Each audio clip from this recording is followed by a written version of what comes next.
Holy wizard! Wizard! What did you do? I think it's the last person that actually owned it before you. I can already tell by looking what I found here, the previous owner had multiple felonies. Oh, so that's what this worse and worse and worse is over here. Yes. The entire contents of the front of a Challenger Hellcat spread apart on a table. Mm-hmm. And why is that? Welcome to Hoovie's Garage, the dumbest automotive channel in all of YouTube. And welcome to Hellcat Hemi Hell. I bought this 2016 Dodge Challenger sight unseen from Florida and knew I was getting a rough example. Even though it was a one-owner vehicle, it was from Florida, which is a big red flag, but also it had been in 4 accidents on the Carfax. All minor though, but one owner had wrecked this thing 4 times and I knew he had neglected it pretty bad based on the photos, but when it showed up, it actually ran and drove fine, drag raced my Ferrari 599, and was an absolute blast to drive, minus if it got a little too hot, the starter would crank very slowly. It's like the starter's heat soaked. Come on. $26,000 seemed like an absolute steal for a Hellcat that cost almost $70,000 new. 707 horsepower under the hood thanks to the supercharged Hemi V8, 6-speed manual transmission, and a great spec. So I was optimistic taking it up to the car wizard considering how well it drove, but he knew exactly what was wrong within 5 seconds of listening to the engine, and it was really, really bad. It's loud. That's definitely the upper end. The upper end. Yes. So you're probably wondering how a perfectly running and driving Challenger Hellcat has ended up like this with the drivetrain all out and taken apart across several different tables over there. And it's all because of a little ticking noise that I noticed immediately when the car showed up from Florida. And I was hoping it was just a simple exhaust manifold or a leak or something like that.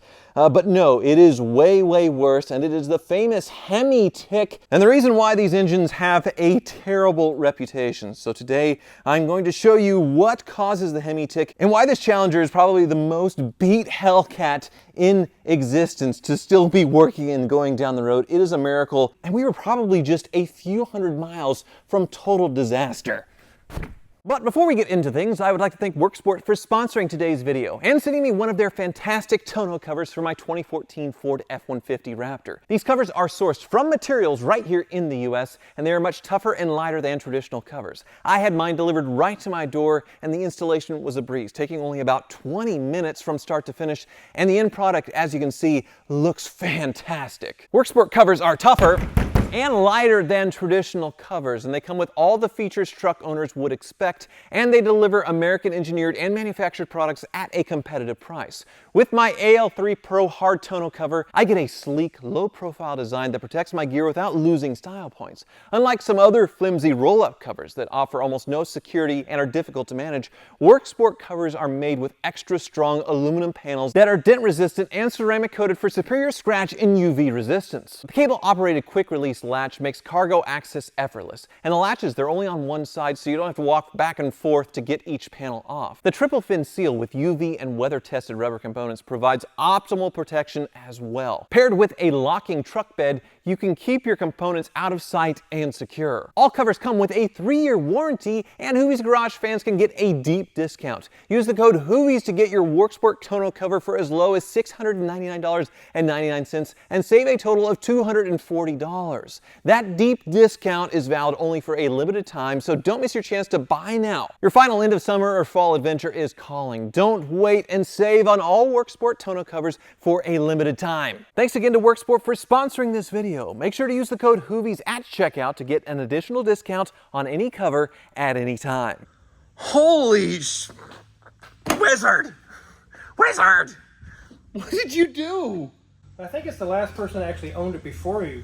I can already tell by looking what I found here, the previous owner had multiple felonies. Oh, well that's the standard case with every single Charger owner. Right? You're a Charger owner, I guess, former now, right? It will be, yes. It's going away. It's a surprise on my channel, guys. You didn't realize the stigma attached to them, right? So that was a big problem. Everywhere I go, oh, there's your credit score, 392. My credit score was 3 times that. Well, yeah, Hellcats are sort of in a different league, or they're supposed to, than the normal Challengers, Chargers, but yeah, this one was ridden really hard. We knew that, but you said, hey, there's a chance it could be a simple one where you don't have to take the heads off. The heads are gone. The engine's gone. Yes, the deeper that we dug into it, it just got worse and worse and worse. So that's what this worse and worse and worse is over here. Yes. The entire contents of the front of a Challenger Hellcat spread apart on a table. Mm-hmm. And why is that? Well, at first we knew it had a lifter issue. We could tell. And on these, the heads have to come off to do the whole lifter cam job. And we were hoping it was something, maybe just a bad lifter, but the cam's okay. Yeah. But like, here's a normal lifter. It should have a spinning little roller. It should be Okay. happy. Here's the bad one. Ah, It's locked solid. it will not spin. It will not spin. And it's actually eating into the body of the lifter on the sides. Yeah, you sent me a video of one that was super jiggly. And that was this one, I assume? That one. And when it went out, I mean, these lobes should be somewhat smooth with maybe a little bit of marking. Look at that. Oh, that one's scraped. It has like a divot in it. Yeah, this cam's ruined. It's unsavable. It's unusable. So that's a little bit of a worn cam there, a little bit of wear, probably normal high mileage wear, but then yeah, that's holy crap. So that's normally just like a heads off kind of thing. It should have been as far as we went. But when Danielson took that all apart, he was like, there's probably metal shavings all through this whole car based on all this damaged material. He's like, I really, really want to check the rods and mains. I'm so glad he told us to choose that because it's bad. Let me get some of the rod bearings I found. Let me show you what they look like. Okay. The rod bearings are on the bottom end. That's not supposed to be bad on the Hemis with the Hemi tick. Oh my God. It looks like craters of the moon on there. Oh my. This is a Hellcat. Whoever previous owner is saying, this is a Hellcat. Look, what are you doing? Only 70,000 miles on it. So these are the rod bearings. Yes. How about the rods themselves? Are they just completely toast? No, they're actually fine. Oh, Danielson has okay. a lot of the part. We're going to go through and check them all, but the crank looks happy. He's had several of them off. It looks good. It's just the bearings. We caught it just in time. The bearings are just about to let loose on this thing. It had no bottoming noise at all. So the Hemi is now upside down. Yes. There's the pistons still in it. Huh. And what really gave Danielson the clue that we need to dig deeper is I'll show you the cam bearings inside of here. I'll get the test schlong. Oh, your camera? Yes. Boy, look at this giant supercharger. Holy crap. Big It's boy. probably... Yeah. But...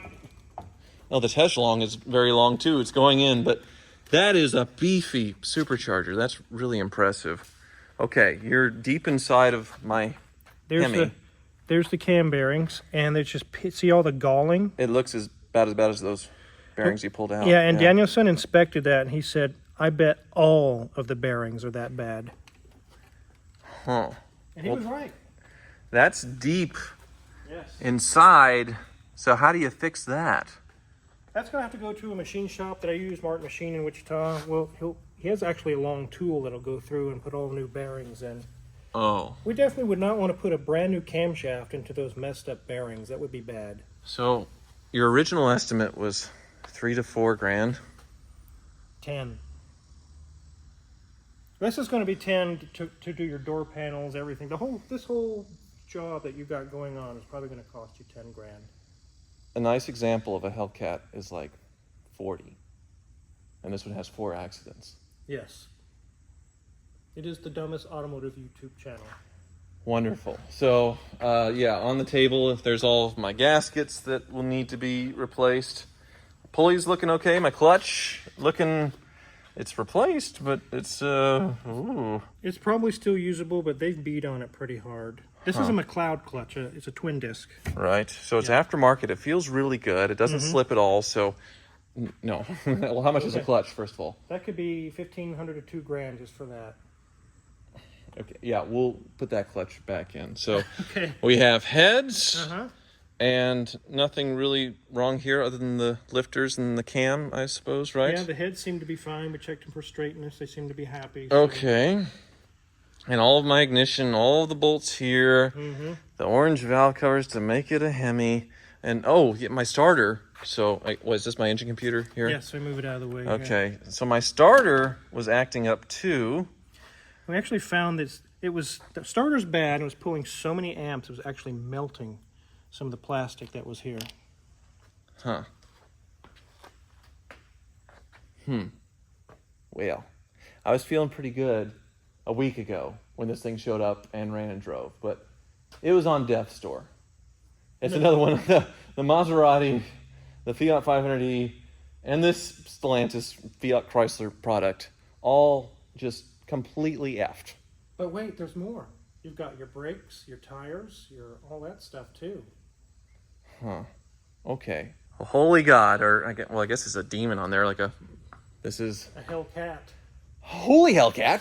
Yes. Well, do you have any good news for me at all? Well, I do. Actually, the TT, the bottom end is not destroyed on that one, luckily. Oh, we can see that? Yes. So this one hasn't exploded into a $10,000 thing because it was a $1,000 car and that pancaked rocker. Oh, well. It's always going to be just a cheap beater for someone. But yeah, hey, look. The bottom end's there. It's not roached out. There's not pieces of metal in it. Okay. I got the old oil pan. I'll show you the hole that was in it. Oh. So there was the hole. Oh, wow. And okay. they had it clogged up. And there was actually a rock in the oil pan. A rock? So whenever they originally put the hole in the oil pan, there's the rock from it. So that was stuck inside and they didn't even fish it out. No, and then No, this it was is all in the there. JB weld they tried to use to cover the hole. Wow. So my parts car didn't come with an engine, but the oil pans aren't very expensive, right? Right, this is a brand new one. I think it's like 80 or 100 bucks. It wasn't much. Okay, great. That and CV axles, which, yeah, those are totally annihilated, so that'll be nice to have in there. I see the bumper is fully intact on this one. We can paint it white. Yeah, all right. Well, you're going to be collecting some money here soon. Yes. And I'm going to have to, as usual, sell some perfectly usable and fixed hoopties to fund these. The vicious cycle that's continued for 8 years of this channel. 8 years. It continues. Wow, it's going on. Hopefully you get to 18. Hopefully it keeps going. I don't know if I can keep doing this. You sure want me to. Yes. Well, that was way worse than I thought it was going to be. A typical Hoobie's Garage project, the same with a lot of them. And my home renovation, Hoobie's Farm project, another nightmare. But the good news is the house is finally finished. And I actually got a really cool email from the descendants, the people who built this property. I got this photo from the great-grandson of the person who built this house. Here he is, Aaron Wolf, who settled on this property in 1870. You heard that right, 1870. He was a Civil War veteran, lived in a dugout for decades on the property until he finally made enough money to build his dream home for his 8 children. And that's what this photo is right here around the turn of the century in the exact same spots. And he had over 600 sheep, cattle, and farms, so they even have a little sheep in the photo. But you can see there is the house in the background with Aaron Wolf, the guy who built it, his youngest son Floyd right there, and his great-granddaughter there. And here it is now. We painted it back to its original color. It hasn't been white since the 1980s, but it's just amazing to have that piece of history right here. And for the house to more or less look the same as it did over 100 years ago. How crazy is that? And they still had an outhouse right behind the property until they sold it in 1975. There was one functional bathroom in the house at the time, but they still used the outhouse, which was pictured behind the tree. You can see there was an entryway as well going into the main parlor. That entry was closed off at some point, but the overall layout of the house, he says, is still mostly the same. So the parlor entryway, the dining room in the middle, the kitchen on the left, it's all still exactly the same as he remembers it. But obviously a big addition to it now, which was the really dumb thing that I did that went way over budget. But the house thankfully is done, and it does look fantastic. But we actually can't get to the house right now. It's been a problem for a couple of weeks now. To get here, we have to do some pretty serious off-roading, especially when it rains. So let me show you the latest drama. Yes, concrete is the latest addition, the latest problem to deal with here on the farm, because I wanted a straight shot from the road there to my new garage. You can see the old barn from the 1940s with the old concrete is still there, not from the 40s, the concrete, but the barn is very old. There's several old farm buildings on this property, even though it's only 5 acres now that I'm responsible for. The rest of it has all been sold off. A bug's attacking me. But that's not the drama. The 100-year-old chicken coop is doing fine. And unfortunately, the drama has to do with this right here, the entryway, which the county really didn't like. Before pouring the driveway, the concrete guys made a stem wall right here. That way, if there's a big truck delivery or a trailer or something like that, it won't erode away or crack or fall over with time if it was just dirt. So this really reinforces things and makes it strong. But as you can see on this road, nobody else has that. They just have normal culverts, gravel driveways. And so when my concrete guy did that, he got some attention, bad attention, from the county, and they're like, no, you can't do that. Take it all apart, which was not ideal, obviously. So after a lot of back and forth over a week or two, it was finally settled that they needed to add 10 more feet to this culvert and build up the ditch to where it sort of has a ramp. That way, if some inattentive driver goes off the road or they ran off the road or whatever happens, falls asleep, they don't go into the ditch and just slam into a concrete wall and have an insta-death. They have a little bit of fun and sort of a Dukes of Hazzard launch, and maybe they land and survive, I suppose. They have to do it on both sides, so 10 feet out on either side, building up the dirt.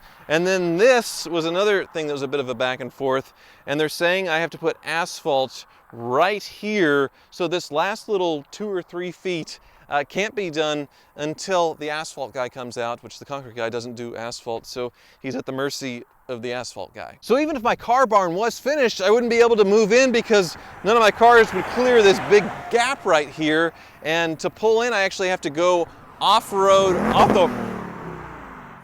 So to pull in, I literally have to go into the ditch on the other side of the property, drive over my berm a little bit, and when it rains, it's like mudding. I almost got stuck in the two-wheel drive Lyric one time, actually pulling out of there when it was raining. When it's dry, it's not so bad, but that's been the situation for the last 2 weeks, just getting in and out of the house. And this actually led to a problem. Oh, also barn doors installed, so this barn's actually a secured closed barn with not a view to the public of what's inside of it, but I'm probably just gonna leave this side open all the time. But because I was out of town the last couple of weeks and thankfully passed my kidney stone before I left on this international trip, because my contractor, he's done with everything here, he's moved on to a different job, what little odds and ends are still waiting, they didn't know that they could pull around on that dirt berm and get into the property that way. So the electrician was supposed to come finish some things up in the garage. That didn't happen, so my lifts aren't working yet. I don't have lights or outlets quite done yet, so I can't get a certificate of occupancy. So officially, I can't be in here or do any work. So I technically wasn't supposed to film the work spot in the garage yet, in Hoovie's Garage 3.0, and we're now in September, and I still haven't been able to move in yet. The building was delivered in, what was it, late October, early November. I thought I'd be in it in February or March. Here we are through winter, through spring, and into fall. And I'm still not in Hoovie's Garage 3.0. Someday. Someday it will happen, and I will be very, very excited to show you, and I will be very, very excited to be done writing all the checks for all this crap to get done and go back to wasting all of it on hoopties. And the last step is, well, landscaping. All these flags are for irrigation, to have sprinklers, so we can lay sod and have a pretty yard. And then that's it. For the love of God, can that please be it? Thank you so much for watching.